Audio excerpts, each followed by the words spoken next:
The Lincoln's Legends podcast is proudly brought to you by two amazing businesses from right here in Springfield, MilesT-shirts.com, top-notch printing at a great price, and Laces Footwear. Why buy kicks and threads at separate places when the freshest gear is all at Laces? What's up, everybody? It's Bailey. Thank you so much for letting me be a part of your week. I've made some updates to the website to make the show easier to find.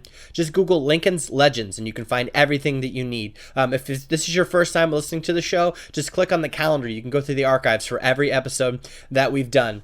If you're there, please join our mailing list for exclusive news and updates. You can check out our online store. You can order your own Lincoln's Legends podcast t-shirts and hoodies. If you want to hear less commercials and more of the show, you can drop some change in our tip jar located at patreon.com/Lincoln's Legends podcast. And as always, I've got some tricks up my sleeve that are planned for the next couple months. I just can't tell you right now, but the email subscribers will be the first to know. Hopefully this episode will distract you a little bit from the shitty weather and give you some insight into the world of Brad Jones, a.k.a. the Cinema Snob. We're starting now. Oh, sweet. Absolutely. Welcome, Brad Jones, the Cinema Snob, to the Lincoln's Legends podcast. We briefly spoke when we started of you asked me where I was from. Yeah. And I have a story of redemption, as it were, Nice. that involves you and me. And it's awesome that you don't remember. Have you ever met someone in your life where you're like, holy shit, it's that guy, and I don't want to fuck this up, I don't want to fuck this up, I don't want to fuck this up, holy shit, it's that guy? Like, you mean like going like, well, I've been at conventions before where I've... Say you just randomly meet somebody Yeah. on accident, and you're like, holy shit, it's that guy. How can I just like get him to keep talking to me? Because I had the chance to meet you 4th of July a couple years ago, and I was just fanboy as a motherfucker. And I'm not afraid to say it. I was like, holy shit, it's that guy. And it was just regurgitated, just diarrhea of the mouth. And I'm very lucky that you didn't know who I was because I was overly nervous. It was an open mic night. I was drinking a lot. There was a lot of friends. And I made a total ass of myself. Was this last 4th of July? Pretty close. Was it, and it was out... It was at Bar None. It was at There was a handful of friends. And I was telling someone that was very ambitious about content creation that he's Springfield's Kevin Smith. Yeah. Does that ring a bell at all? If it doesn't, then that's totally fine and we can move on. No, I think so. Okay. Well, no, but that... if it was at Bar None, that means I was drunk. Good. Then we were in good company and we're great. I was totally drunk. I think I do remember, honestly, though. Yeah, Okay. Because we had a few drinks together, Yes, right? we did. We chatted for quite a Yes. while. And, We chatted about our hatred of formal education when it comes to mass media and communications, I believe. oh, okay, yeah. Is that I better? remember. I do remember, yeah. No, dude, you were fine. Oh, okay, cool. Right out of the gate, you create content, and that's what you do for a living. Yeah. That's got to feel fucking awesome. It's weird. Like, when I did it... Oh, it is awesome. But it's weird in the sense that when I was started out doing it when I was younger, boy, did I not think that it would ever get to a day where that would be my job. You know, like, I didn't think it would ever get to a day where, oh, sweet, I'm doing this for a living. Yeah. And that's awesome. I mean, it worked out great. I'm wondering in the process, if you don't mind, I don't know how the barriers are, what you want to share, what you don't want to share, but I would love to take that journey with you. Sure, totally. If it's like I started here, because big picture wise, if you go to your website, which is thecinemasnob.com, you're going to see 10 shows that you do. Overall, quite a bit. Ones that are... I'm just saying from the front page. There's at from least the front 10 page alone? that you do, and then yeah. this is all archived footage. Oh, and yeah. you're also currently going to Comic-Con conventions Yeah. with your shit. Not as I'm here to meet Shatner, or I really would love to take a picture, you know, with A little fucking of that, Kevin too. Sorbo. A little But on that too. no, Yeah. no. You know what I mean? He can sign my copy of God's Not Dead. But, so please, like, because I want to Tarantino it, because you are, and I told you in the email, and I didn't want to inflate your ego but you're a pioneer when it comes to Springfield and content providing, because you have a Patreon page where you're Yeah. getting like $2,500. How much is it? I think it's up to 3 now. 3,000. A month. Yeah.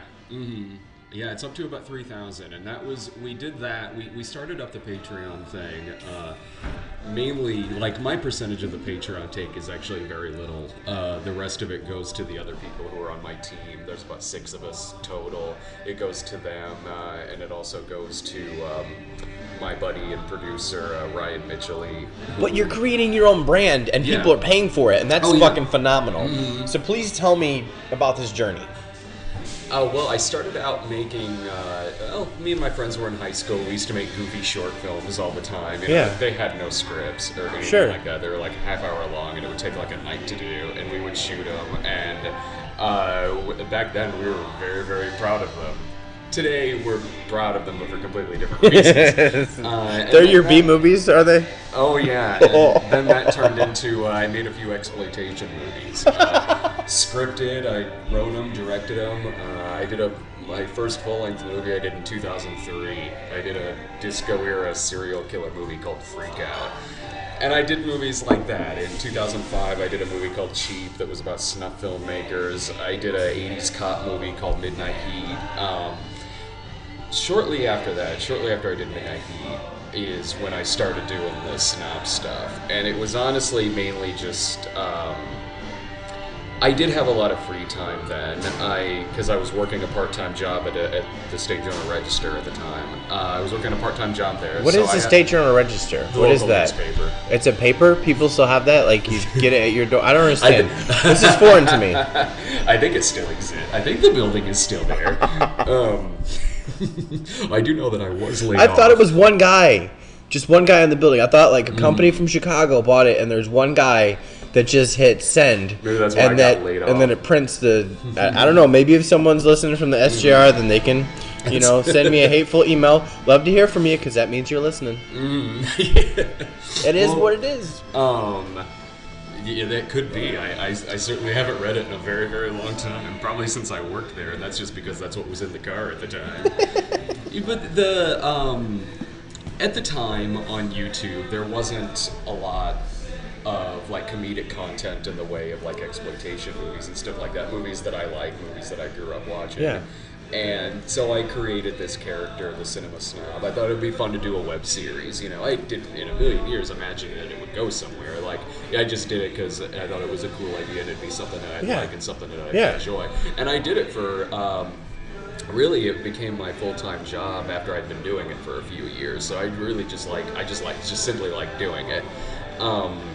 And so I started out on YouTube, and it kind of it took a while, but it started having like a small cult of followers, a small fan base, and you know what? Even if it didn't, I still would have done it because those are the kind of movies I love watching. These are movies I'd be watching anyway, probably for the most part. And so I did it for a few years on YouTube, and then in I think it was like 2009, my YouTube page got taken down because it was a copyright claim. For what? Nail Gun Massacre. So some guy that made the movie. I don't know. I don't know. I think it might have been the DVD company. I don't think it was the guy. Now, is this because you were screening it? You were commenting on it? Like what? It was a Snob episode, so it was an episode on the movie Nail Gun Massacre. Hell, at the time, I wouldn't have shown nearly as many clips as I do now, because back then, YouTube had a time limit. It had like a 10-minute, like your videos had to be under 10 minutes long on YouTube. Yeah, so there was a time limit. So all my old episodes are very, very short because of that. And so Nail Gun Massacre was one of them. And I think it might have been the DVD company that flagged it for using clips from Now, did you move over to Vimeo, Ustream? Basically, I moved right over to Blip. To Blip, okay, sorry. Yeah, I moved right over to Blip after that happened. What happened there was they got taken down, and Noah Antweiler, who he runs the SpoonyExperiment.com, does video game reviews, movie reviews, all sorts of stuff. Great guy, fantastic site, and he wrote to me and said that it would be a good idea to move away from YouTube and to go to Blip. That way, you'd get ad revenue from doing it on Blip. No, my question with that ad revenue, I mean, it's a nerdy question, but with Google, it's my understanding you watch that 30-second clip. Yeah. And then you maybe get something out of that.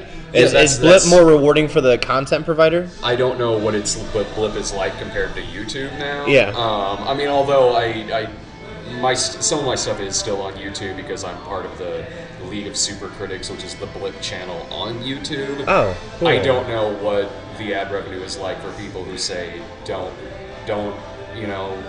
aren't on something like, say, the League of Super Critics or whatever. They just have their own site. Yeah. So I don't know what the revenue is like there, but for Blip, yeah, that's the main source of my income, is those ads that you see at the front of every video and the mid-rolls and stuff. Do people have to click on those ads, or they just play? I think they just play. Really? I mean, you can click on them. No, I'm saying because I know, like, with even more in the wormhole of AdSense and things like that, I'm pretty sure that you would have to either click on it and watch it, so many views you get paid. I honestly don't know how. No, that's fine. I don't. You know that you fall asleep at night and you wake up and there's money in your bank account. Exactly. That's gotta feel exactly amazing. Like, I don't honestly, and this is the God's honest truth. I honestly don't even check how many hits my videos get. Well, it doesn't matter at this point because you're always moving on to the next project, right? Well, I do work fast. I just got done writing an episode right before I got out here. That's awesome. I finished writing it and I walked on out here, but I don't. I pay attention to how many comments a video gets, and I kind of base success of a video off of that, even though that's definitely not an exact science. But in terms of checking to see how many hits my videos get, me personally, I'd find it distracting.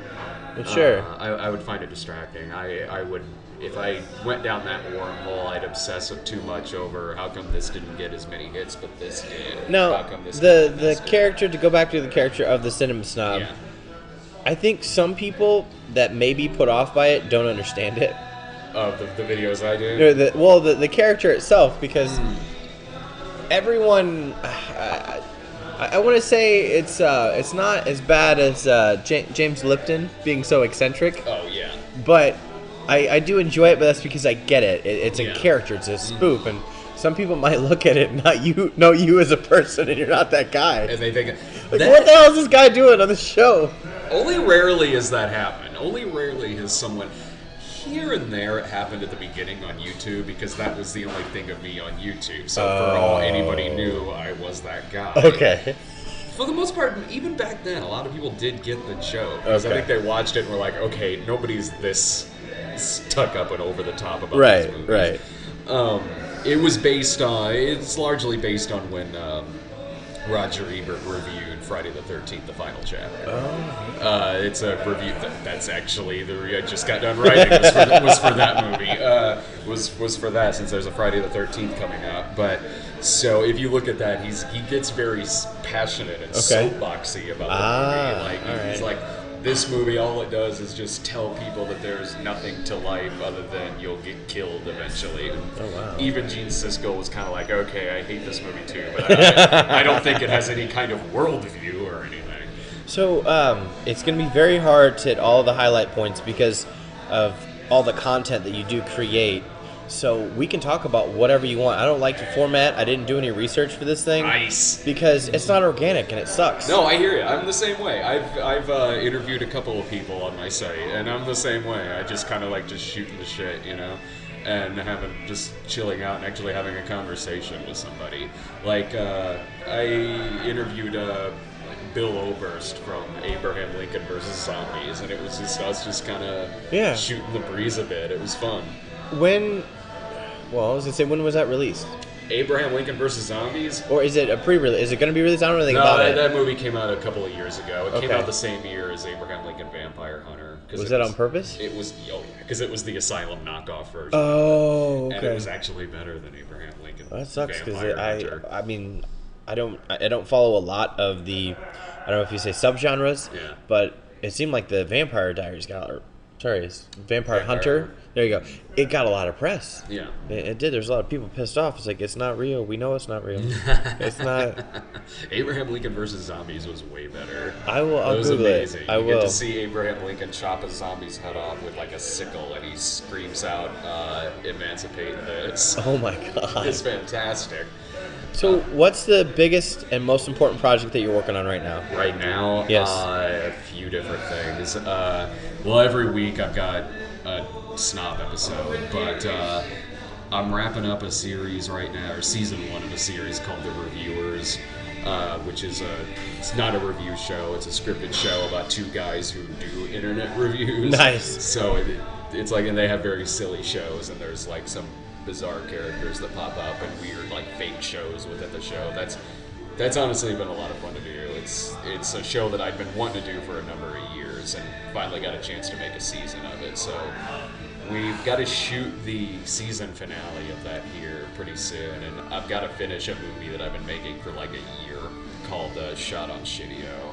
That's an anthology comedy horror that's shot on VHS tapes. That's fucking awesome. Was fun to do. The VHS tapes leads me to the question of equipment. Is this all stuff that like you knew a videographer, or you just bought a camera, you knew an editor? No, I just have a camera. Or wait, you mean the VHS camera? Well, I'm saying the whole project because you're doing like 12 shows. Yeah. And are you writing, directing everything? Yeah, I write it, I direct it. Me and my friends, we act in it. My buddy Ryan Mitchell has produced some of my movies before. He's directed a couple of movies that I wrote. He directed a movie I wrote called Paranoia, and he directed the Snob movie. So it's a group of us. But yeah, the shows like the Snob, the Reviewers, 80s Dan, all that. Yeah, I write it, direct it, edit it, all that stuff. You don't sleep a lot, do you? No, I do actually. I do. I sleep quite a bit because I have my camera is it's like a Sony Mini DV cam. Okay. And I started out making exploitation movies, and I'm very much still like that in the sense that there's very minimal crew. It's very much point and shoot. Yeah. Point and shoot, like 1-2 takes. We got it. Good. Sweet. Now we can move on to the next take. I shoot very quick. And my Snob episodes, they don't have a lot of special effects in them. Like, you see a lot of... They don't need to, right? Not from more my content-driven as far as this is what I'm looking at. It's more about Joe. It's more about the lines and the delivery and stuff like that. But, there's a lot of great shows that do have, After Effects and stuff like that in there. A lot of my friends use a lot of effects. Spoonie does. My buddy Phalis does. My buddy Doug Walker does. They use a lot of effects in there. And that takes longer to edit. That takes longer to put together. Where it's mainly just dialogue based. It's mainly just line based. It's mainly just a riff, But that would be, if you were to add special effects, it may taint it. What you've got, it wouldn't work for that show. So what you have works. Yeah. And you would essentially run around in a circle and come right back where you were. You're like, well, fuck, I just wasted 8 hours. I'd get burnt out. Yeah. I'd get burnt out. Plus, I'm not an effects guy. In terms of the Snob show, it's very much like a video riff show. In terms of the movies I do, they're very low budget, they're very low budget exploitation movies. How do you catalog or find all these? Because how many seasons are you in? Of the Snob? Yeah. I've been doing it now for 8 years, I believe. So, but when is the well going to be dry? Is there always new movies? Oh, God, yeah. Always new shitty... Well, I don't know. Excuse me. Mm-hmm. I'm sorry, but the exploitation, it's a lower budget. It's more of the campy, right? Mm-hmm. More of the... Sure. Yeah, depending on the movie, yeah. Okay, all right. So basically, you're... How do we say? There's always someone making a new movie for you to critique. Well, for certain shows, yeah. We have a show called Midnight Screenings, where it's just simply we go to the pre-screen. And I wanted to talk about that too. Yeah. You're basically going to the local theater, you watch the movie, you just sit in your car, you're like, well, it was alright, nah, it was terrible. Well, and again, your own version of Siskel and Ebert in a car. In a car. And you just record it, and then you upload it, and you're done. Yeah, it's an easy night's work. It's honestly my favorite part of the week. Even if the movie is bad, even if I know it's going to be bad, it still gets me out of the house. I go out, I see a movie with friends, and we, shoot the shit about it in the car afterwards. Yeah, it's fun, even when the movie's bad. No, absolutely, it's more about the people and the experience. So there's always going to be movies for that show because there's always new movies. But the Snob, I don't do anything on the Snob that's past 1995. But even then, there are millions of these movies. Really?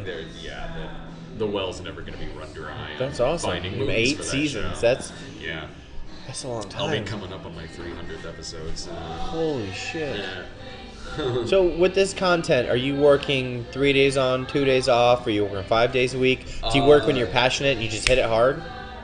Yeah. For the Cinema Snob, that show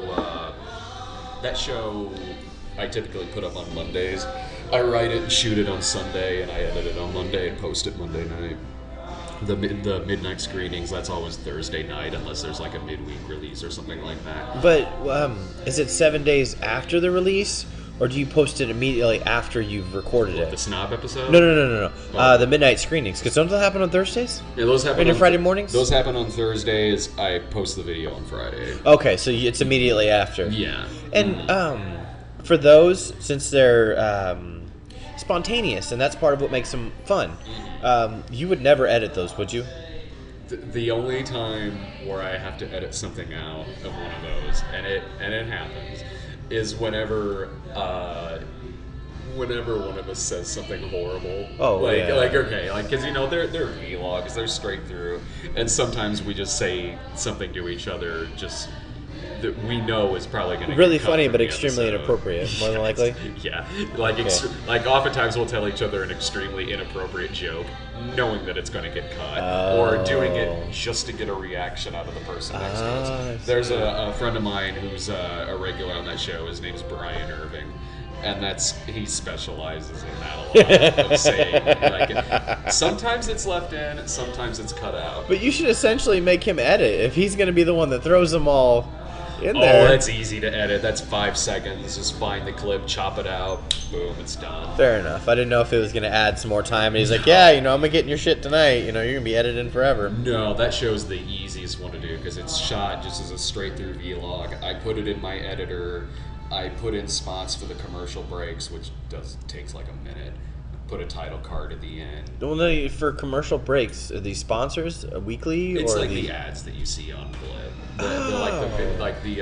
So you can cut your show up, and they'll put a pre-made commercial in there? You pick the spot that you want the commercial to be in. Oh, wow. There's always one at the beginning, but there's sorry, also, I'm the only one who gets shit about this. Everybody else is to get back to the cool content. I'm sorry. There's also mid-roll ads. There's and the mid-roll ads you can choose where they go.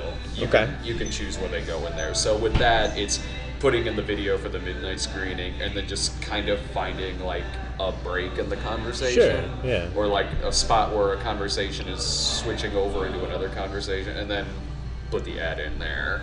So it's not hard. It doesn't take long at all. I feel like a dirtbag because we've been here for almost 20 minutes and we haven't given the shout out. We're at Brewhouse. Oh, yeah. Which happens to be one of your favorite places. Part of the show, we go every week to a different spot, talk to a different person. It's awesome for me because I get to go places either A, that I knew, but I was like, meh, I might not go there, or B, it's like, yeah, that place is fucking awesome. Let's go again. Yeah, and we'll tag them on the internet, and next time I come in, I'm like, hey, guess what? By the way, we had a show here and it went well, So, Brewhouse is taking really good care of us tonight. Let's talk about the conventions. How, first of all, it would blow my goddamn mind to know that I created content that warranted going to a convention.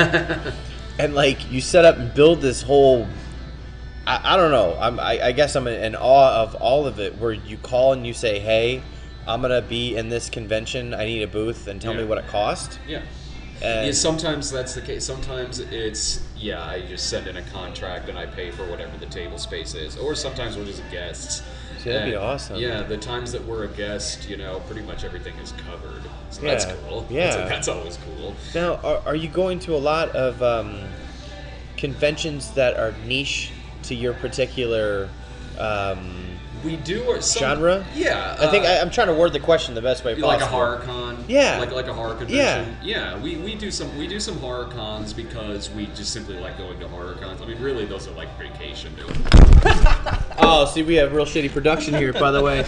I had my banner put up because I was proud of it. I put it up with duct tape because I didn't want to use the, what are they called? The zip ties, and that shit just fell down. But we're going to leave it right there. Fantastic. It is what it is. What are we going to do? So we're talking about the horror cons as I roll up what's left of my dignity. The horror cons, they're like vacation for us. We do the best at the Comic Cons, stuff like Wizard World, Comic Con. There's one of those coming up next week. So you're going to Indianapolis, right? Yeah, we're doing Indianapolis on Valentine's Day weekend. That's awesome.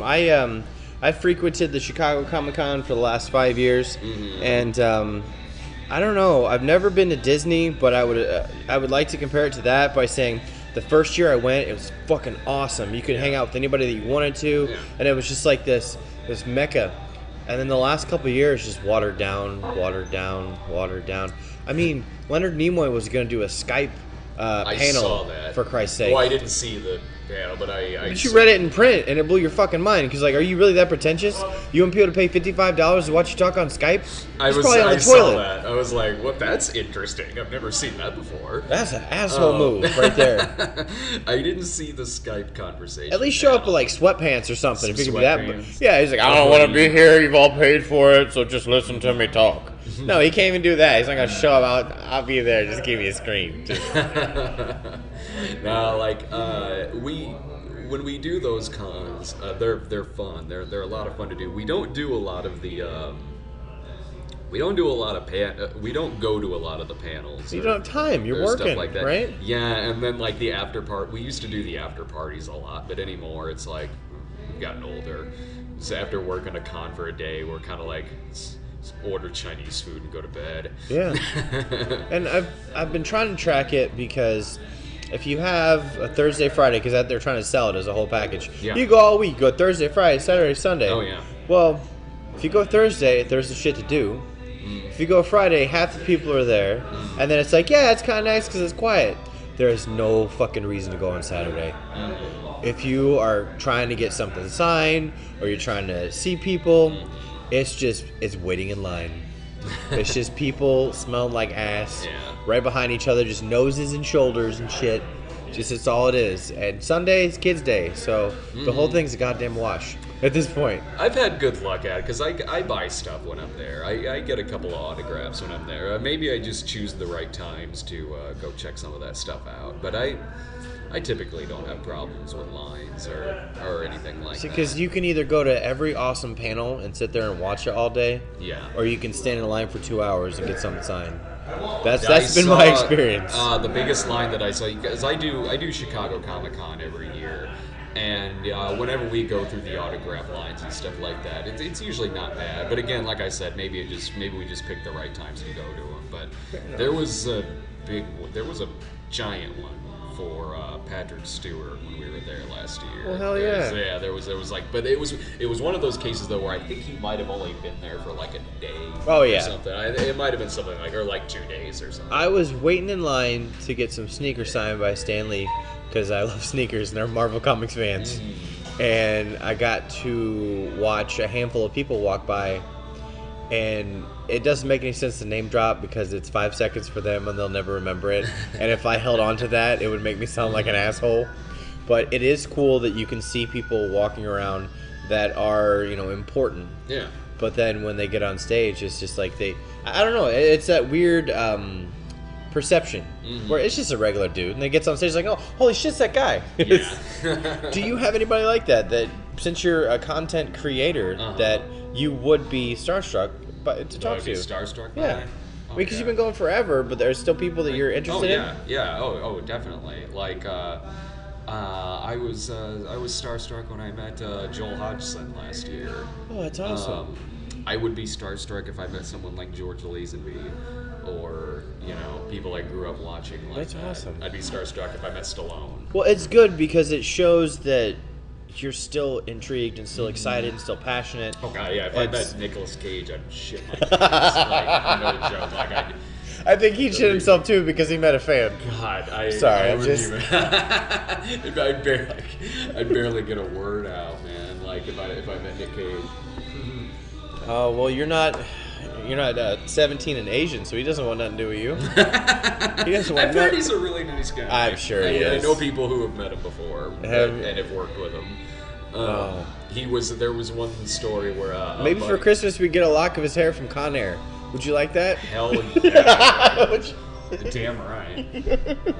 I knew someone once who a friend of mine was his cousin or brother or somebody was one of, like, when you go to Disneyland or places like that and a celebrity goes there, usually they have like an assistant or someone to, like, get him like a handler. Yeah. So a buddy, so someone I knew, or someone who was brothers of someone I knew, they were Nick Cage's handler. Oh, that's awesome. At Disney one time, and they said he was great, and they said that he's like, okay, I want to see Mickey, and it was Nick Cage and like his young son at the time, who must have been a kid at the time, and so they find Mickey Mouse, and like he goes up to him and says like, Mickey, I have a present for you, and like gets like on his knee and holds up this block of cheese that he pulls out of his pocket. Oh my god, that's awesome. Which the handler said there was no point between him picking him up at the hotel and that he stopped to pick up cheese. No! So that was in his pocket all day. Yeah, he knew what he was doing. That's amazing. He knew what he was doing. That is. Oh, God. We're a little bit into the show, so I like to throw people under the bus just because I can. Sweet. This is called the Lincoln's Losers section. Mm-hmm. And unfortunately, I've had a really good week, and I don't have a Lincoln loser. But if you do, the floor is open. A loser of the week? Well, it's somebody that's just been getting under your skin all week, and you're like, you know what? You're a real shitty person. Or an idea, or a fact, or I'll tell you what, Brian Galecki from Dumb Records, he did it the best, because he's like, you're not going to incriminate me, and I'm not going to incriminate myself. He said the Lincoln's losers are the people that have closed minds. Yeah. And they're always bashing this side of town, because they're trying to rebuild Southtown, and they're doing an awesome job. It's piece by piece. Yeah. And he's like, so that's my Lincoln's loser. So it doesn't have to be one guy that's getting under your skin, or one girl, or one idea. But do you have anybody you just want to...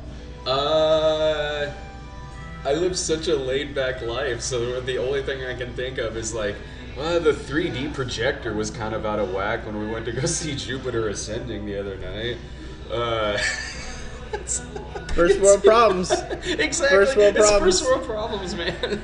My Lincoln's loser's my goddamn Chromecast because it won't stick with my iPhone. Oh, okay. There we go. Okay, my laptop gave out. My laptop gave out the other day, and I took it to Geek Squad and paid like $200 some for like service so they could take a look at it, and they couldn't fix it. You know what?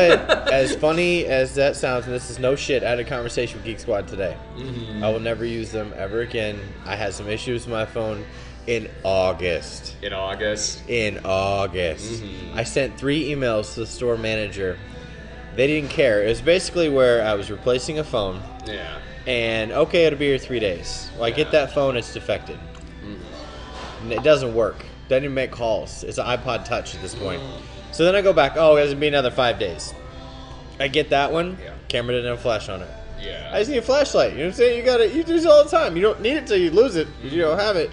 And then I go back and I order another one, and we're talking like a 4-week process of getting one phone. And I'm emailing back and forth, calling everybody. Nobody gives 2 shits. Yeah.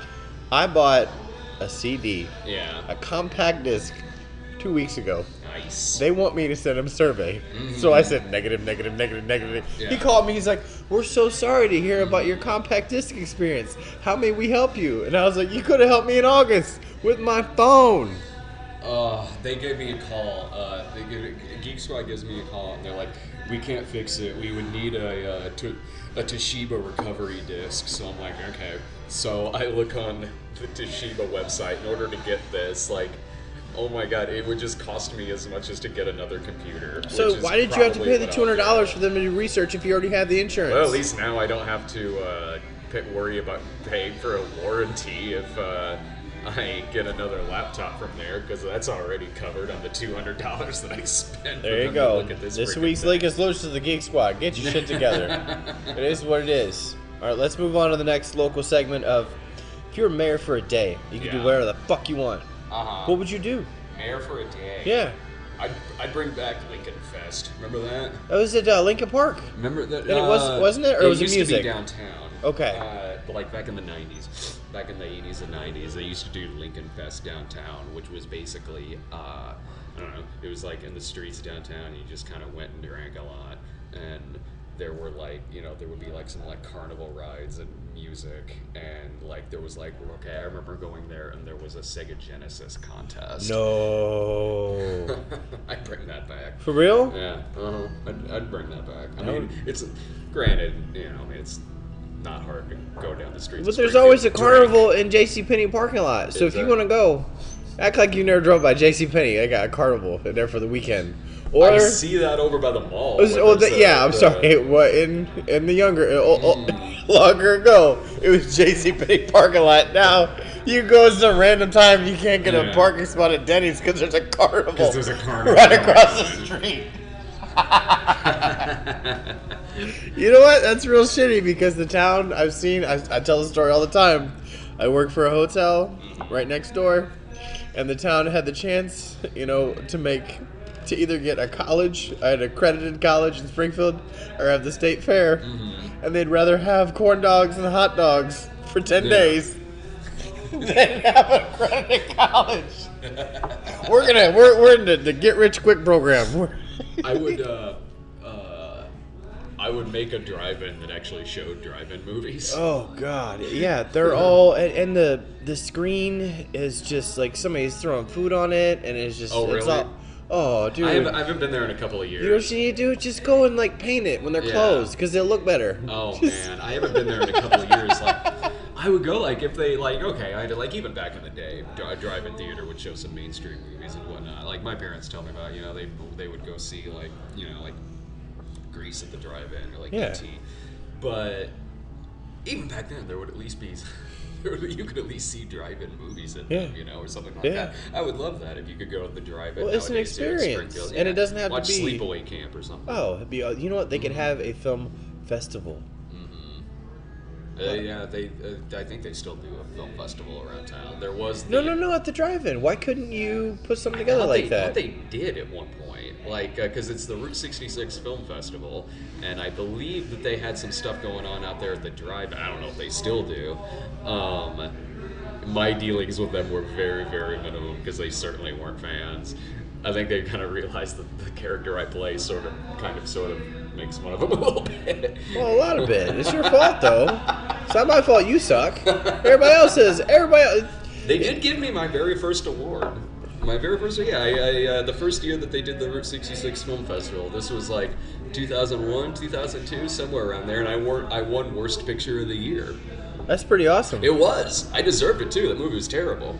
Yeah, but you did it so well that you did it perfectly, and you knew it was terrible. But it's gonna. I did know it was terrible. We're not gonna wipe our ass halfway on this joint. We're gonna get it done correctly. I was there to accept the award. I gave an acceptance speech. Oh, that's amazing. Did they know you were coming? No. That is amazing. Were you in character, or were you just no, the this was way before the Snob. This was 01 or 02. So no, I showed up, and I don't think they expected me to be there, and they gave me mad props for being there. I got a big applause. I got a standing ovation and everything, and I gave this speech. And tell me about your speech. Tell me what you gave. Man, I pulled it out of my ass. What did I even say? I walked up there. There was applause. There was some people who stood up. I was thankful. I said something like, this award proves that every bad movie has its place, or something like that. I think I might have said that. And I was like, hey, it's just the kind of movie, if you and your friends, you get together, and you're like, wouldn't it be funny to see this guy in a dress? And then you film it. It was a bad movie. It was bad. No, it's good, though, because we need content that's creative, and your version of bad is not the same as somebody else's. It's going to be entertaining to somebody. Mm-hmm. I personally enjoy the negative feedback more than I enjoy the positive feedback. Negative feedback can be funny. Because you're there and you're paying attention. Mm-hmm. And are you mad at me or are you mad at yourself? Mm-hmm. What is it? I've seen a lot of that where people are just you suck. Well, what part about it sucks? Let's sit down and talk about it just sucks. I don't think we're ever going to be friends. I'm going to have to move on.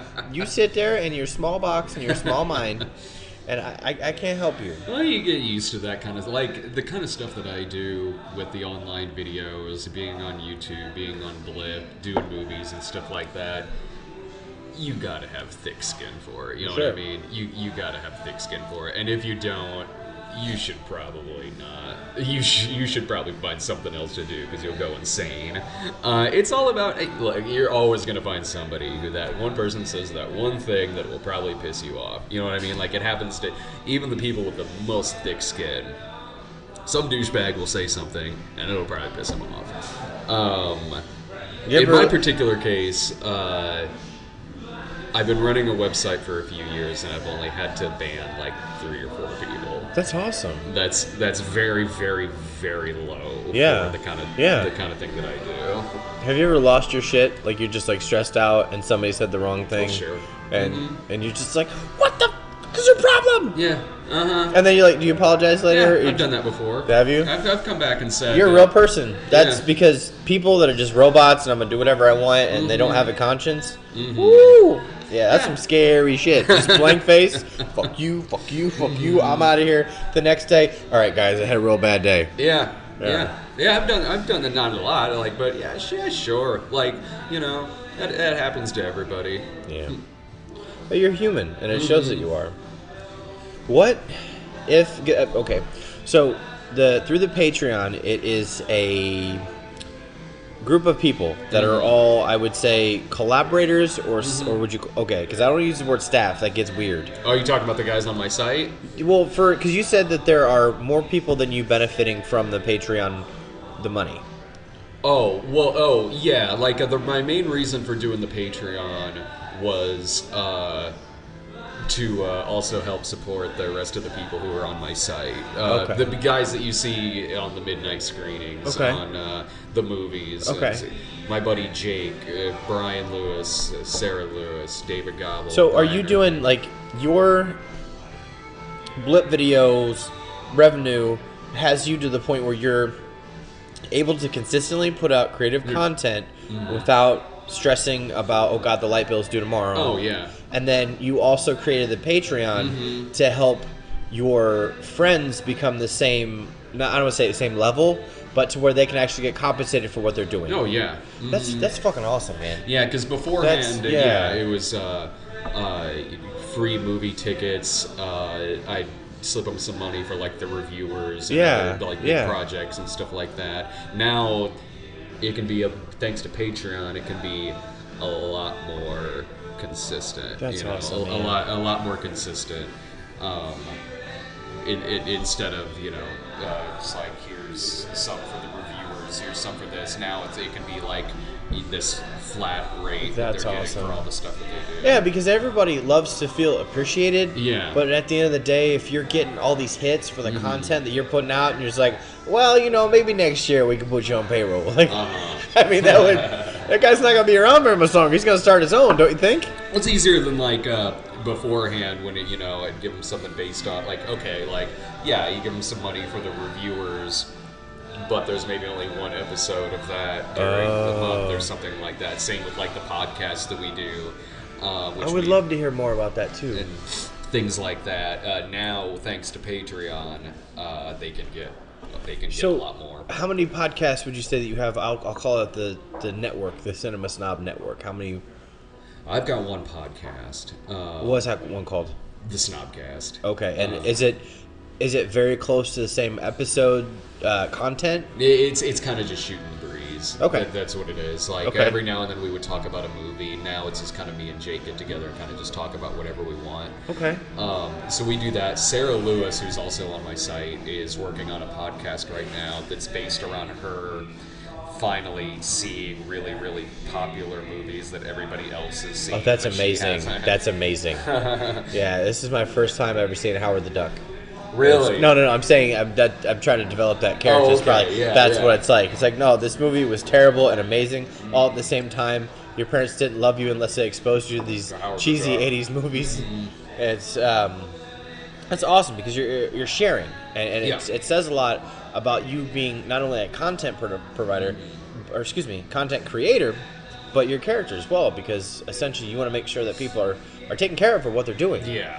It's you're literally, I don't want to say standing on the shoulders of giants, but you're in charge of all this, and you're trying to take the other people with you. That's amazing. Well, luckily, one person who's getting a big cut out of what we've been doing on Patreon is Ryan Mitchellly, who basically he takes care of a bunch of stuff for me. That way I could, he handles everything like taxes, keeping keeping the Patreon in order, managing the That's Patreon, awesome. managing a bunch of different stuff for me. He handles a lot of that stuff, so I can do something like Patreon while I can still keep doing all of my videos and movies. So, is your content exclusively streaming through Blip? Yeah. It's exclusive through Blip. If you sign up on Patreon, there are certain shows that you'll get like a week early. Okay. Like subscribers on Patreon can see, like an episode of like a food show that we do called Brad Tries, the Snobcast, a couple other things. They can see it like a week in advance, and then after a week that gets put on the site. That's awesome. Mm-hmm. Now, have you found that I guess it answers my question of that's the most effective for you to get your content to exclusive subscribers? That way you're benefiting financially from that, because Blip is at this point your best source of revenue for everything. I was wondering because I don't know how many podcasts there are in Springfield, but it would be nice to talk to people that are doing the same thing and see what works for them. Because right now our show, it goes through every medium that we can, but we also have 2 sponsors that are amazing that help me out as far as I make weekly commercials for them. And instead of this isn't, nothing about this show is the industry norm. It's all new territory for this area. I mean, other people have done podcasts since 2006, but for me, like, I make my commercials different, where I'm going to write a different commercial every week for my sponsors, catering to what they need, and it's worth it for them because I'm advertising to these people, and it's worth it to me because that lets me put everything on iTunes and Stitcher and so people can download it to their mobile device as quick as possible. And I started a Patreon just because as the show grows, I can ask for more money from the sponsors to make everything possible, or I could say, hey, if you've got some change, throw it in our digital tip jar. If you gave me $1 per episode, I could just keep 30-second commercials, and I can have an hour's worth of content. And to me, listening to something, I would much rather listen to that thing the whole way through rather than saying, pause, we're going to tell you about McDonald's. Like, and I'm not knocking what you do by any stretch. I'm just trying to take a different approach to it. So it's awesome there's websites like that where people can contribute and support the creator without going through all the bullshit. Luckily with us, whenever we have a mid-roll ad in the middle of our video, it's just like, it is just a 30-second ad that's in the middle, as opposed to, say, suddenly in the middle of a midnight screening we stop and say, by the way, have you been to Hardee's recently? That'd be awesome. Or something that'd like be, that. Because I'd be scared to death. It would fuck with the content. Another thing I did when I started all of them is I put 4 episodes together and release the pilot at the same time. Because I feel like we're living in the Netflix world. If you want to binge the fuck out of it, that's fine. I mean, you're going to, and each episode is different to where, if you don't like this one, listen to the next one. You don't like that one, listen to the next one. Covering as many demographics as I can, because at the end of the day, I'm like, you know what? I really did like that episode. If I get you like 1 episode, my job's done. We're good. So, I don't want to say we're running out of time, but I've had a wonderful conversation. Me too. Is there anything that you want to plug and talk about and kind of land this plane? Hey, just if you haven't been to our website, it's thecinemasnob.com. There'll surely be something on there you'd probably like. Like if there's the Cinema Snob, which is just comedic riffs of some old exploitation movies. There's newer movie reviews, like on the midnight screenings. We have an animated series on there. We have an upcoming animated series soon.